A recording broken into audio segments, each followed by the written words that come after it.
दोस्तों बहुत सारे क्वेश्चन एक चीज में पूछे जाते हैं, सर ये बताइए एनजीओ में फंडिंग आराम से कैसे मिले। दोस्तों क्वेश्चन मैं हमेशा कहता हूं दो पार्ट, क्या एनजीओ के लिए फंडिंग है नहीं है और क्या आपको मिलेगी या नहीं मिलेगी। इन दोनों क्वेश्चनों को बिल्कुल अलग कर दीजिए। अगर आप ये कहते हैं कि एनजीओ के लिए फंडिंग है नहीं है तो आप नेट पे जाइए, अनलिमिटेड फंडिंग है और आपको यकीन नहीं आएगा कितनी मिनिस्ट्री हैं जो फंडिंग देने के लिए तत्पर रहती है, क्योंकि उन्हें तो सोशल वर्क कराना है। कितने ही कंपनियां, बड़ी कंपनियां अच्छे एनजीओ को ढूंढती है कि हम अपना प्रोजेक्ट है, क्योंकि उनकी लीगल लायबिलिटी है, उससे लीगल लायबिलिटी है कि भाई वो उसे कंप्लीट करे लीगल लायबिलिटी को और वो फंड दे और आप उस पर वर्किंग करें। लेकिन दोस्तों जब आप फंडिंग की बात करते हैं तो पहला क्वेश्चन था फंडिंग है नहीं है, बिल्कुल है, अनलिमिटेड है। आप नेट पे जाके देखिए कि इस साल सीएसआर में और अदर फंडिंग में गवर्नमेंट ने कितना काम किया है, नेट पे आपको डाटा मिल जाएगा। आपको मिलेगी नहीं मिलेगी, ये सबसे इंपॉर्टेंट क्वेश्चन है। दोस्तों इस वीडियो के थ्रू मैं आपको ये बताने वाला हूं, जो लोग ये कहते हैं कि फंडिंग नहीं मिलती या जो लोग ये कहते हैं कि फंडिंग मिलेगी तो हमें रास्ता नहीं पता, हमें बहुत सारे क्वेश्चन आते हैं इस तरह के, तो उनके लिए मैं आपको ये बता दूं, जब भी आप एनजीओ शुरू कर रहे हैं, जो नई एनजीओ है वो जब भी शुरू करें एक कंसेप्ट को समझे। फंडिंग कभी भी ऐसे नहीं होगी कि आपने एनजीओ चलाई और आपको फंडिंग दे दी, नो बिल्कुल भी नहीं, ऐसा नहीं होगा। आप बिल्कुल डार्कनेस में मत रहना, अंधेरे में मत रहना। सिंपल है, फंडिंग है लेकिन उसे लेने का एक तरीका है, एक रास्ता है। और अगर आपको वो रास्ता नहीं पता तो सबसे पहले उस रास्ते को आप जानिए कि रास्ता है क्या। उस रास्ते को जब आपको पता होगा तो आप पूरे रिसोर्स के साथ, पूरे एनर्जी के साथ लग सकते हैं।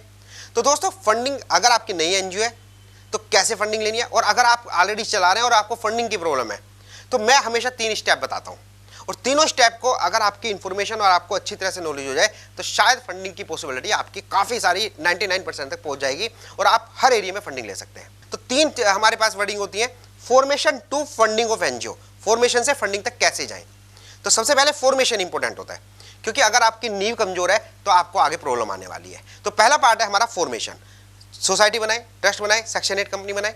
फिर है रजिस्ट्रेशन, जब आपने ये बना लिया तो गवर्नमेंट आपको फंडिंग देगी, तो पैसा ऐसे तो दे नहीं देगी, तो गवर्नमेंट के कंप्लायंसेस क्या है, दूसरा पार्ट होता है registration and compliances, and third होता है फंडिंग, कि जब आपके ये दोनों चीज हो जाए तो आपको फंडिंग कैसे मिले। अगर आप नई एनजीओ चला रहे या ऑलरेडी अपनी एनजीओ चला रहे हैं और आप फंडिंग से परेशान है तो तीनों स्टेप को अच्छी तरह से समझ लो। सबसे पहले फॉर्मेशन में इतनी सारी गलतियां हैं यार, लोगों को पता ही नहीं है ऑल इंडिया स्टेट लेवल में क्या अंतर है। स्टेट लेवल की सोसाइटी बना के बैठते हैं, 10 साल बाद पता लगता है अरे ये इसके लिए तो हम केवल स्टेट से फंडिंग ले सकते हैं, सेंट्रल से नहीं ले सकते, सीएसआर नहीं ले सकते, कितनी चीज़ों से नहीं ले सकते। पहली गलती फॉर्मेशन में, उनकी ड्राफ्टिंग सारी गलत होती है, तो बाद में वो इशू मिस में बैठे रहते हैं कि यार हमने तो एनजीओ बना ली, हमें तो फंडिंग मिलनी है, लेकिन वो सारा टाइम वेस्ट हो जाता है। तो formation of the NGO is most important. उसके बाद लीगल कंप्लायंसेस क्या होता है, 12A, 80G, 1023C, NITI Aayog, funding के लिए कौन से जरूरी है। हमेशा 2 तरह के कंप्लायंसेस होते हैं फंडिंग के लिए। पहला कंपलसरी, आपको करना ही पड़ेगा, अगर है तो ही फंडिंग मिलेगी, तो अदरवाइज नहीं मिलेगी। दूसरा ऑप्शनल, लोगे तो बेनिफिट है, नहीं लोगे तो कोई बात नहीं। तो ऑप्शनल कौन से होते हैं, कंपलसरी कौन से होते हैं, ये आपको जानना बहुत जरूरी है। और कौन से सारे रजिस्ट्रेशन मत लो। मैंने कितनी एनजीओ को देखा कि सर हमें तो नीति आयोग भी चाहिए, एमएसएमई भी चाहिए, ये भी चाहिए, 17 भी चाहिए। अरे क्यों ले रहे हो यार सारे, सिंपल कम से कम रजिस्ट्रेशन लो जो जरूरी है फंडिंग के लिए।